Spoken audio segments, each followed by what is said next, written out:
This show is brought to you in part by viewers like you who joined the Patreon or become a YouTube member. Thank you. If you could, please hit the like button and subscribe if you want more CAVS-focused content. Hey, what's up, and welcome to QnA, the show where I take your questions from the internet and answer them here in video format. A ton of questions to get into. Let's just jump into it, man. First question comes from Tom, who says, Luke Travers, JT Thor, or BATES? Any likely solid rotation players this year or next? Travers and Thor's size as athletic, versatile forward seems really needed. See, this goes into like an age-old debate I always get into with people. Height and weight matter when we're talking about size. Does JT Thor have height? Yes, JT Thor is very tall. Same thing with Travers, same thing with EMONI BATES. But do those guys have size? No, they don't really provide you much size because they're not heavy. Like, if you want to provide size, you need to be heavy. Luke Travers is very thin. JT Thor does not provide a lot of weight there. Same thing with EMONI BATES. So yeah, they're long, they're athletic, and they're very tall, but they don't give you the size that you need, right? Like, that's the issue I have with putting them in a rotation. The Cavs have a lot of tall guys who don't provide much size. I don't think adding another guy to that rotation is what this team needs. This team needs two things: wings and then size, like weight, big guys, right? If they run in to Mitchell Robinson, who can they counter with, right? Because Evan Mobley's going to be on the wing defending.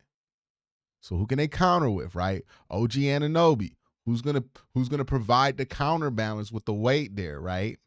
Like, they need to provide size, physicality, more than they need height and athletic versatility. They got all the athletic versatility in the world right now.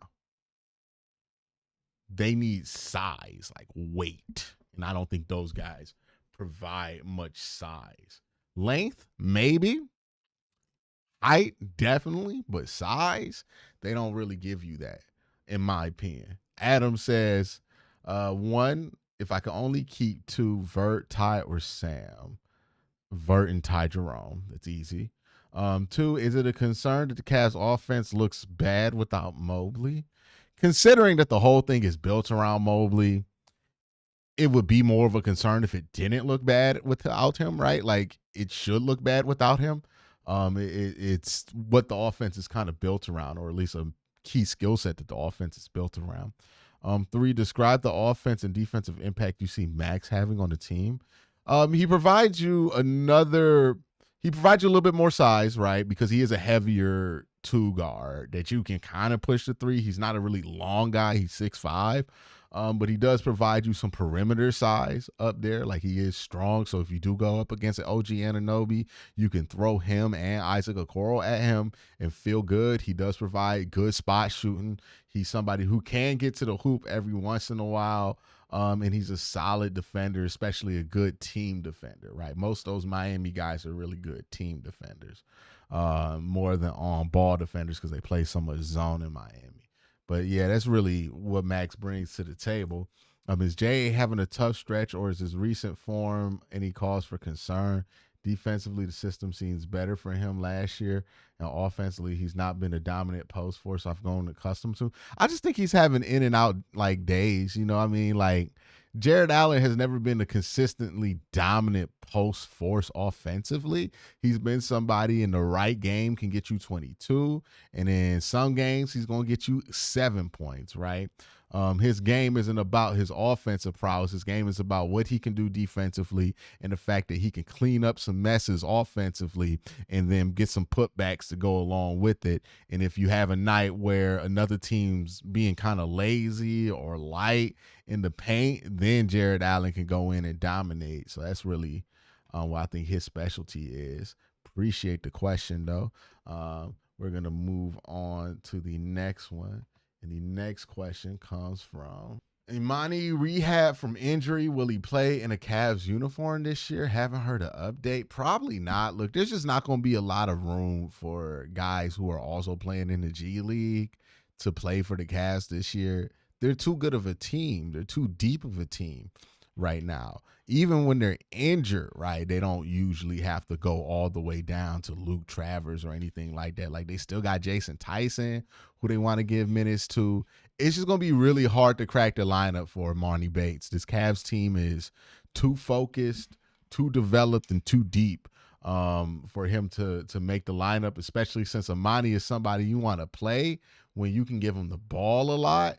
And he's just not taking the ball away from Ty Jerome. He's not taking the ball away from Karis LeVert. He's not taking the ball away from any of the core four. So it's hard to play him, especially if you have a lot of healthy players. So I doubt he'll be a huge part of the Cavs rotation this year.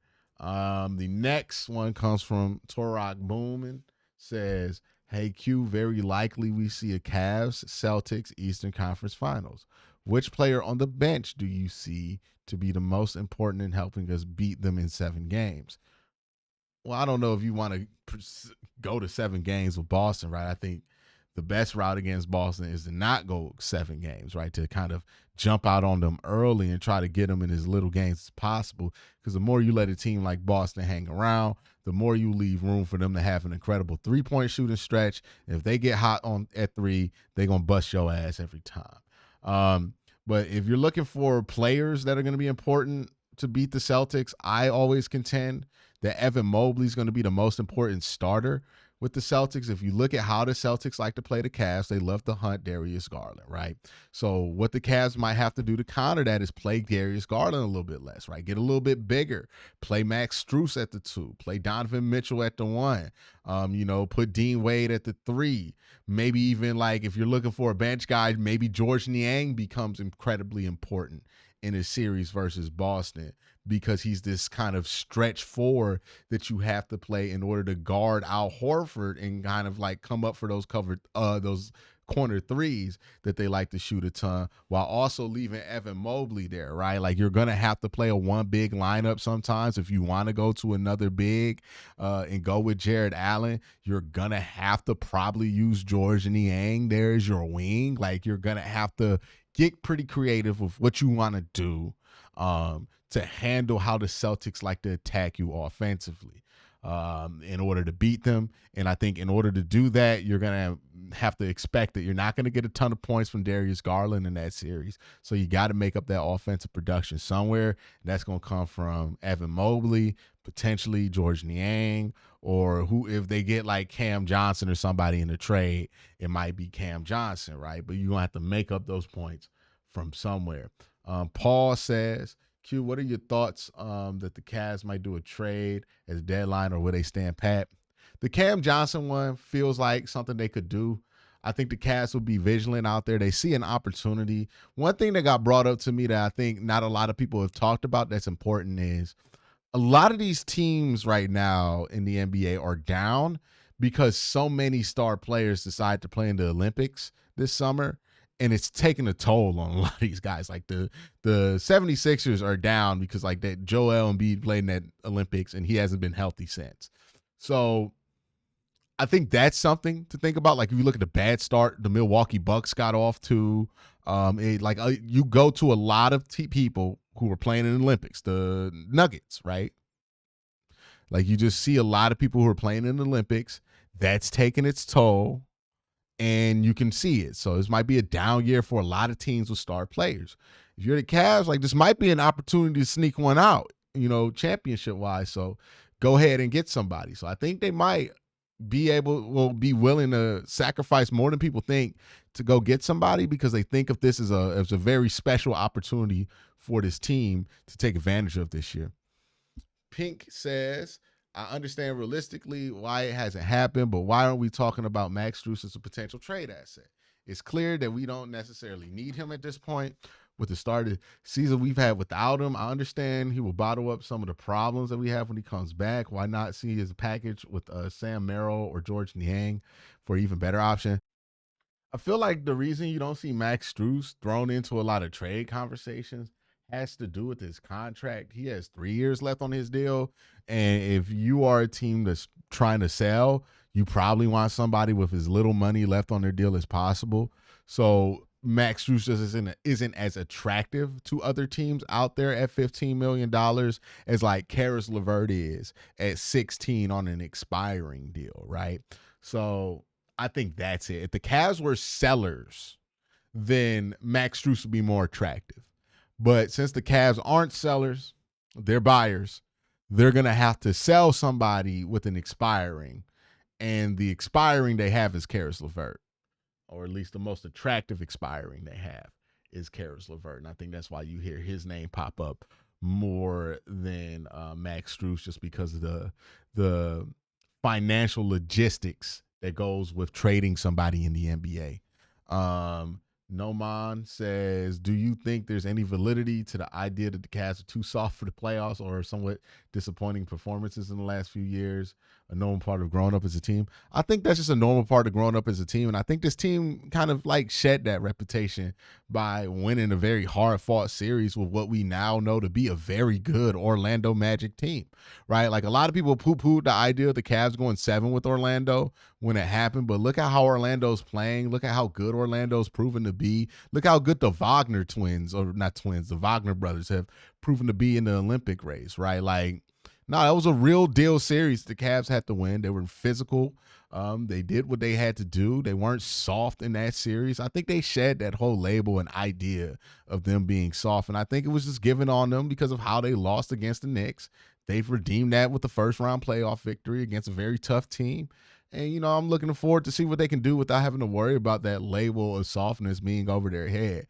But that's all the questions for today. I want to thank you guys for asking them. Y'all have a great day. Have an even better night. Peace.